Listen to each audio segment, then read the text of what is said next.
Grew up in the mountains? Yeah. The woods? Yeah. What do you think of it? Wouldn't trade it for nothing. My grandfather's people grew up on the Fodder Stack, what they call the Horseshoe Hollow. It was on the Shenandoah National Park. Before the park was the park? Yep. They used to hunt. He cut whiskey barrel timber. Whiskey barrel timber? Yeah. Make whiskey barrels out of. I still got his axe. Where? In that blue Chevrolet, didn't it? You're kidding. No. There's the bar size right there. You used to cut the yards off with corn axe. Which one? This one right here. Can you take it down?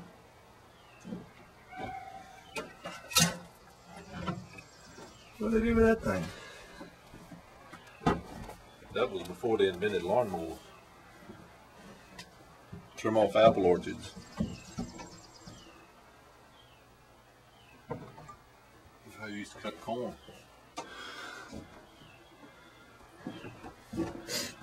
Cut corn, thin corn. And how would you cut it? You grab a stalk and hit it. You grab up a stalk of corn like that right there, and you grab it, and you hit it. And you wrap it in your arms and you just keep going down the road until you get a whole armful. Then you take the corn, and you stand it up and you tie it. And that's how they used to husk and shuck corn, they call it. Then you went down and with an old wagon and everything and threw that up on your wagon and fed it to your milk cow so you can get milk.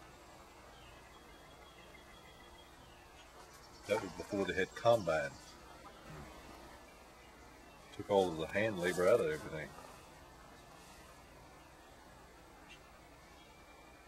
Well, they had them at the same time this was built, but poor people didn't have money to buy. Didn't have the money? No, they don't have, you know, you talking people, like I say, that got ran off the park. What, they didn't have the money and they got ran off? Well, they run them off the park to make park out of it, but when they put those old guys up on them, what they call the resettlements and everything, they didn't have enough money to pay taxes. A lot of them lost their homes and things. They couldn't afford those farm machines and nothing. Butchering kettle. Right there. See it? What is it? It's a copper kettle. Apple butter kettle. You make your apple butter in that thing? Yes, sir. You can go to the store and buy apple butter. 35 gallons.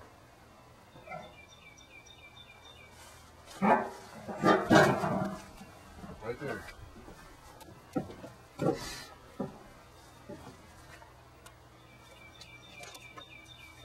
There's old stir. That's how you stir it. Right there. Show me how it works. How does that stir? You just put your apples in there, Yeah. go far under the kettle, and you just keep on stirring it. Just keep going around and around and around. Are people still making their own apple butter? Oh yeah. That's a tradition that's been around for as long as you and I. Well, as long as the mountain people's still around, it'll be around. I think the mountain people are always going to be around in people's hearts. In their hearts, Charles, yeah. But the original authenticity of mountain people, Yeah. it's dying. Just like the American Indian. Is an Indian anymore? No. They are in a sense, but convenience, modern times killing they, you know, It's sad but true. Convenience killing everybody. Why, they'd rather go to the Quickie Mart than they would make their own apple butter? Is that what you're saying? Mm-hmm. Or are the old guys dying, and so that's the problem? A little bit of both. See, who do you have to pass down how to do anything, Charles? People with the experience. I can tell you how to do something, but somebody with experience that can show you. I mean, it's different. Book sense and hands-on is two different things. Well, what about the kids at the school? Do they know anything about making apple butter? You got a theory of how to do it. You follow what I'm saying? What do you I mean? can tell you how to do it. Can you do it just by me telling you? Or would you rather have it by experience? I'd rather do it. Hands-on. Same here. Can't teach it through television. Can't teach it through camera lens. Couldn't you talk to people about it? Can't talk to people about it. Show them the old tools, show them how to make it? No. That's just like you going out here with an axe. I'm going to tell you, Charles, go in there and cut me some kindling wood. I'd get hurt. A lot of people will.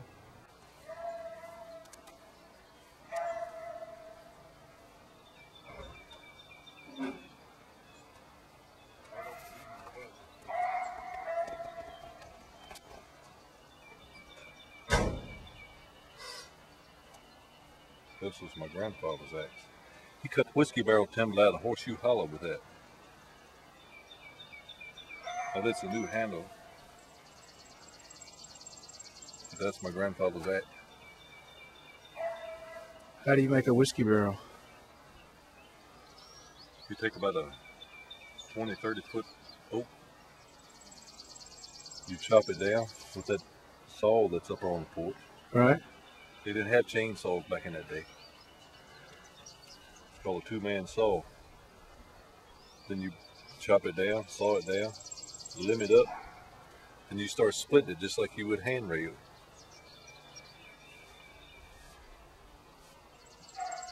A lot of you talking about people learning them something. Give them this instead of a chainsaw, and that two-man saw up there and tell them, look, I'm gonna take your chainsaw. They give you some experience, Charles. Maybe we ought to ban chainsaws for a while and let everybody learn how to use an axe like that. What would you tell to people about getting rid of their chainsaws and using an axe like that? You want to start a revolution? I told you, you can't get rid of convenience. Get rid of your cars and get a horse. I'd rather go that route. Why? Be better off, Charles. Everybody wants to go green, get rid of automobiles. Plant a garden. Nah, that ain't feasible no more. You know it. We're just kidding ourselves. But what about people in the country teaching the city people how to do gardens and do more self-sufficiency? Now you know how it is with the city people and the country people. Will you tell me?